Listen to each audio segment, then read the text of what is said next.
سلام، با 13مین برنامه سید اشیایی در خدمتتون هستیم.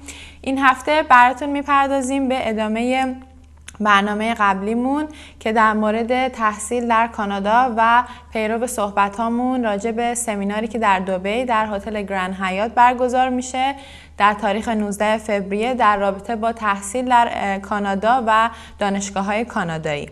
خب این سمینار اطلاعات جامع و کاملی رو در اختیار شرکت کنندگان میذاره و شما هم اگر مایل باشین میتونین شرکت کنید و اینکه اطلاعاتی که ما میتونیم در اختیارتون بذاریم در ادامه با صحبتمون از هفته گذشته اینه که به صورت کلی که براتون بخوایم بگیم دانشگاه‌های کانادایی و هر مؤسسه آموزشی شرایط پذیرش مخصوص به خودشو داره که شما میتونین پس از مکاتبه و یا فرستادن درخواستتون برای اون دانشگاه از این شرایط مطلع بشین.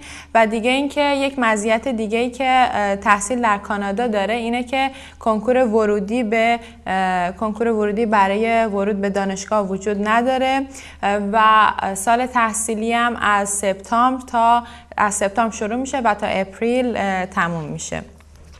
و دیگه اینکه براتون گفتیم که دانشجوهای رشته‌های پزشکی و معماری متفاوتن با بقیه رشته‌ها و یک سری مدارک اضافه تری رو باید ارائه کنن برای اینکه مورد پذیرش قرار بگیرن در دانشگاه‌های کانادا و اون به این صورته که دانشجوانی که میخوان در رشته معماری تحصیل کنن باید یک پورتفولیو از کارشون ارائه بکنن هنگامی که میخوان مدارکشون رو ارائه کنن برای پذیرش. و دیگه اینکه کسانی که میخوان پزشک بشن و در دانشگاه پزشکی ثبت نام کنن الزاماً باید مدرک بچلر رو داشته باشن و اگر ندارن این مدرک رو بگیرن و سپس الزامیه که یه امتحان ورودی بدن و نیز برای مصاحبه برن تا پس از قبول شدن بتونن در این دانشگاه پزشکی کانادا ثبت نام کنن.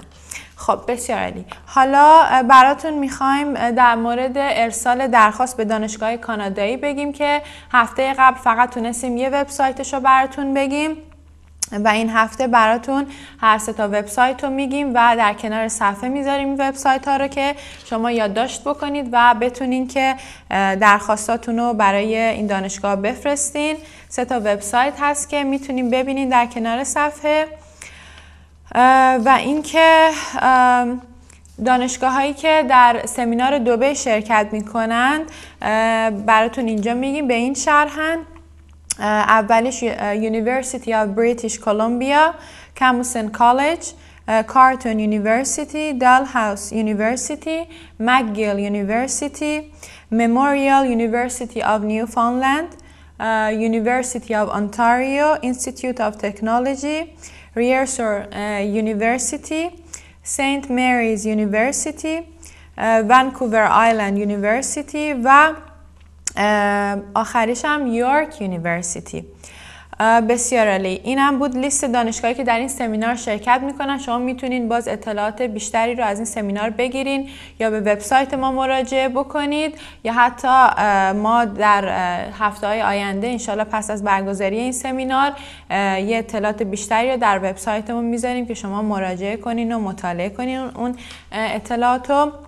و دیگه اینکه برای دیدن برنامه قبلی ما که در رابطه با همین برنامه بود میتونیم به وبسایت ما مراجعه کنید. اسامی این دانشگاه ها هست و نیز وبسایتی رو که امروز هم در برنامه اعلام کردیم و میتونید در اونجا ببینید. بسیار خوب، اینم از برنامه این هفته ما. مرسی که ما رو همراهی کردین. تا هفته بعد، خدا نگهدار.